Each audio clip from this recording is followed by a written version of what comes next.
Les enfants font la queue à la cafétéria pour recevoir leurs trophées, car ces trophées sont en réalité leur déjeuner. Martin tombe du plongeoir et s'écrase au sol. Mais il lui suffit d'un trophée pour retrouver le sourire. Les trophées sont devenus une espèce invasive à Springfield. Peu de temps auparavant, en cours de biologie, Bart jouait avec une grenouille morte comme si c'était un robot géant. Dans la classe, une étrange chanson de grenouille résonne encore. Dans l'au-delà, l'âme de la grenouille pense être morte pour rien. De retour à la maison, Marge voit les mauvaises notes de Bart et pense immédiatement que son avenir est fichu. Mais Bart affirme qu'il n'a pas à s'inquiéter car il a ses propres compétences pour survivre. Marge devient très anxieuse et s'inscrit immédiatement à un atelier de parentalité. L'expert du stage met en avant le renforcement positif. Il cite l'exemple d'une souris incapable de sortir d'un labyrinthe, qui sans récompense alimentaire finit par mourir de manque d'estime de soi. À l'inverse, une autre souris, même sans rien faire, reçoit de la nourriture et finit dans un laboratoire de Harvard. Conclusion simple, si on remplit les enfants de compliments et de trophées, ils réussiront. Inspiré, Marge passe à l'action immédiatement. Le lendemain matin, Bart se réveille avec un trophée dans son lit. Marge lui dit qu'il s'agit du champion du sommeil. Lisa méprise totalement ce trophée facile. Pour elle, un trophée doit se mériter. Sinon, c'est juste de l'argent gaspillé par les parents. Homer a soudain une idée brillante. Il voit une opportunité commerciale. Il ouvre une boutique de trophées, en gros. Les parents font la queue pour payer. Homer gagne énormément d'argent. Il demande même à Bart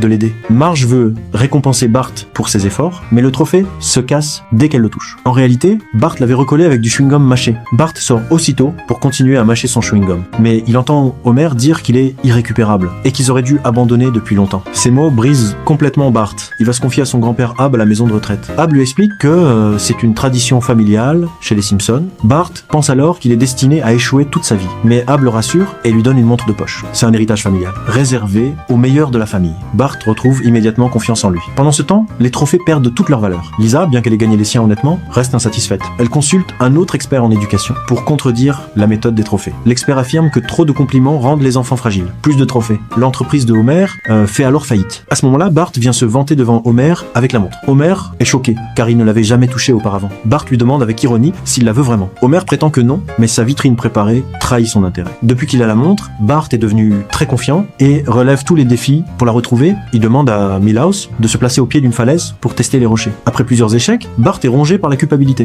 Ab l'appelle alors et lui demande d'apporter la montre à la maison de retraite pour une interview. Bart est obligé de mentir pour cacher la vérité. De son côté, Homer va vendre les trophées restants au pawn shop. Mais il découvre la montre familiale sur le comptoir. Le vendeur dit qu'un enfant au visage blessé l'a apporté. Homer insiste pour dire que c'est un héritage familial et paie tout ce qu'il a pour la récupérer. De retour à la maison, Homer veut montrer la montre à Bart. Mais il entend Bart pleurer dans sa chambre en se confessant au chien. Homer finit par être touché. Il remet la montre à Bart, mais Bart pense qu'il la mérite pas. Et Homer comprend enfin que tout ce chaos vient des erreurs transmises de génération en génération